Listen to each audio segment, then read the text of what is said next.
இவ்வாறு: இரத்தமும் யுத்தமும் இவன் தாய்ப்பால், வீரமும் விவேகமும் இவன் ஆயுதம், கம்பீரமும் அழகும் இவன் சக்தி. 8 திசைகளையும் ஏறெடுத்து பார்க்க வைத்த கிரேக்க புயல், உலக வரைபடத்தை நிர்ணயம் செய்யும் அளவு உலக தேசங்களை தன் எஃகு பாதுகை கடியில் நசுக்கி வைத்திருந்த ஓர் இரும்பு பறவை. ஒரே ஒரு அணு ஆயுதமே அபாயகரமானது என்றால் ஒவ்வொரு அணுவையுமே ஆயுதமாக கொண்ட ஒரு மனிதன் எத்தகையவன்? அந்த மனிதன்தான் அலெக்சாண்டர் தி கிரேட். கிறிஸ்து பிறப்பதற்கு முன் 356ஆம் ஆண்டு ஜூலை 20ஆம் தேதி மாசிடோனியாவின் மன்னன் பிலிப்ஸுக்கு மகனாக கிரேக்க மண்ணில் உதித்தது அலெக்சாண்டர் என்ற அந்த வீர குழந்தை. குழந்தை பிறந்த நேரம் பிலிப்ஸ் மன்னன் அகமகிழ்ந்தான். காரணம், அதே நேரம்தான் பிலிப்ஸின் ராசியான குதிரை ஒலிம்பிக் விளையாட்டில் வெற்றி பெற்றிருந்தது. அலெக்சாண்டர் இந்த உலகை கட்டியாழ்வான் என்று அரச சோதிடர்கள் கணித்துச் சொன்னதும் மன்னன் பிலிப்ஸின் மகிழ்ச்சிக்கு காரணம். பிறந்ததிலிருந்தே அலெக்சாண்டரிடம் அறிவு கூர்மையும் அதீத வீரமும் குடிகொண்டிருந்தன. அலெக்சாண்டருக்கு சிறு வயதாக இருந்த போது நடந்த சம்பவம் இது. தன் தந்தை பிலிப்ஸ் சிலிரியா நாட்டில் படையெடுப்பு நடத்தி கொண்டிருந்த போது மாசிடோனியாவில் படை வீரர்கள் சில கைதிகளை நீதிமன்றத்துக்கு அழைத்துச் செல்வதை பார்த்த அலெக்சாண்டர் நீதிமன்றத்திற்குள் நுழைந்தார்.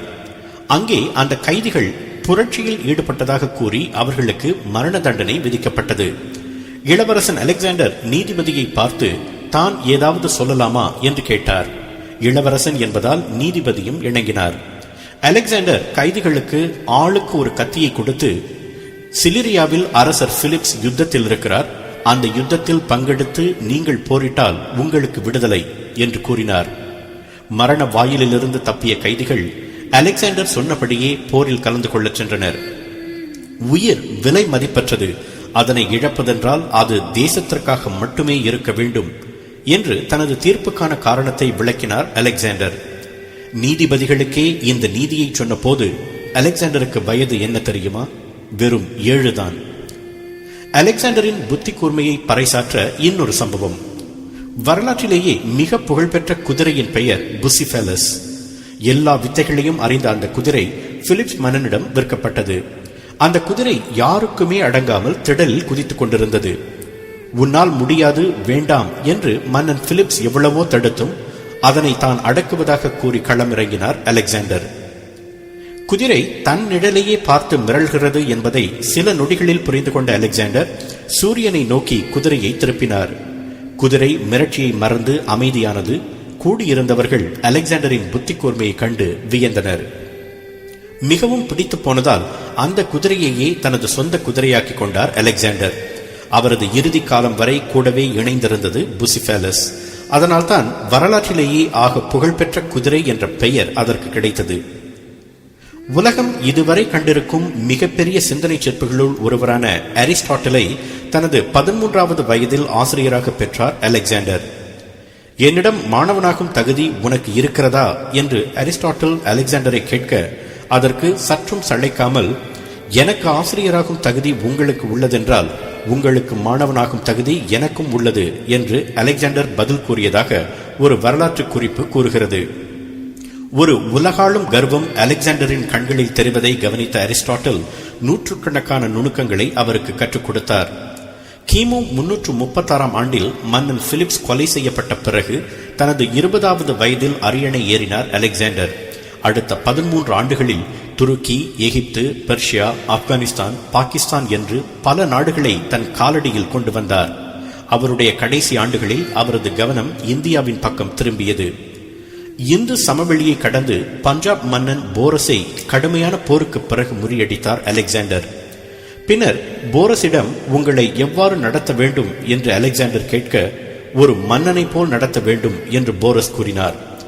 உடனே தான் கைப்பற்றிய தேசத்தை அவரிடமே ஒப்படைத்து அதனை மாசிடோனியாவின் பாதுகாப்புக்கு உட்பட்ட தேசமாக அறிவித்தார் நன்னெஞ்சம் கொண்ட அலெக்சாண்டர். இந்த காலகட்டத்தில்தான் அவரது வெற்றிகளுக்கெல்லாம் 17 ஆண்டுகளாய் உறுதுணையாய் இருந்த புசிஃபேலஸ் குதிரை இறந்து போனது. அந்த துக்கத்தில் ஒரு வாரம் உணவே இல்லாமல் அலெக்சாண்டர் துவண்டு கிடந்ததாக ஒரு குறிப்பு கூறுகிறது. அதன் பின்னரும் சில வெற்றிகளை குவித்தார் அலெக்சாண்டர். ஆனால் 5 ஆண்டுகள் தொடர்ந்து போரிட்ட களைப்பிலும் 12,000 மைல் கடந்து வந்த சோர்விலும் அடுத்து ஒரு படி எடுத்து வைக்க மாட்டோம் என்றனர் அலெக்சாண்டரின் படை வீரர்கள். தன் படையின் பலமே தன் பலம் என்பதை உணர்ந்த அலெக்சாண்டர் தனது இலக்கை சுருக்கிக் கொண்டு பாபிலோன் நகர் திரும்புமாறு தன் படைகளுக்கு உத்தரவிட்டார். பாபிலோன் திரும்பிய சில நாட்களில் ஒரு மாபெரும் விருந்தில் கலந்து கொண்டார் அலெக்சாண்டர். அந்த விருந்து நடந்த 3ஆம் நாள், அதாவது கிமு 323ஆம் ஆண்டு ஜூன் 10ஆம் தேதி தனது 33வது வயதில் காலமானார் மாவீரன் அலெக்சாண்டர். விருந்தில் அவருக்கு விஷம் வைக்கப்பட்டது என்று வதந்திகள் பரவின. அவர் உண்மையிலேயே விஷத்தால் தான் மாண்டாரா என்பதை சரித்திரத்தால் துல்லியமாக கூற முடியவில்லை. இந்த உலகமே தனக்கு போதாது என்றவனுக்கு 6 அடி நிலம் போதுமானதாக இருந்தது என்று அலெக்சாண்டரை வர்ணிக்கிறார் கவிஞர் வைரமுத்து. அலெக்சாண்டர் பேராசைக்காரன் என்ற பொருளை அந்த வரிகள் தந்தாலும் நாம் அந்த மாவீரனின் மறுபக்கத்தையும் பார்க்க வேண்டும். அவன் ஒட்டுமொத்த உலகையும் வெல்ல நினைத்தது உண்மைதான். ஆனால் வெற்றிகள் பல குவிந்த போதும் அவன் அகம்பாவமோ ஆணவமோ கொள்ளவில்லை. மாறாக தான் கைப்பற்றிய தேசங்களையும் அதன் தலைவர்களையும் வீரர்களையும் கண்ணியமாக நடத்தினான் என்றுதான் வரலாறு கூறுகிறது. உலக சரித்திரத்தில் அவனை போல் வேறு ஒரு வீரன் கிடையாது என்பதால் தான் அவனை அலெக்சாண்டர் தி கிரேட் என்று நினைவில் வைத்திருக்கிறது வரலாறு. அப்படிப்பட்ட மாவீரனுக்கு வீரம் பலத்தை தந்தது, விவேகம் புகழை தந்தது. வீரமும் விவேகமும் சம அளவில் அலெக்சாண்டரிடம் இருந்ததால் தான் அவனுக்கு அந்த வானம் வசப்பட்டது. அந்த நியதி நமக்கும் நிச்சயம்.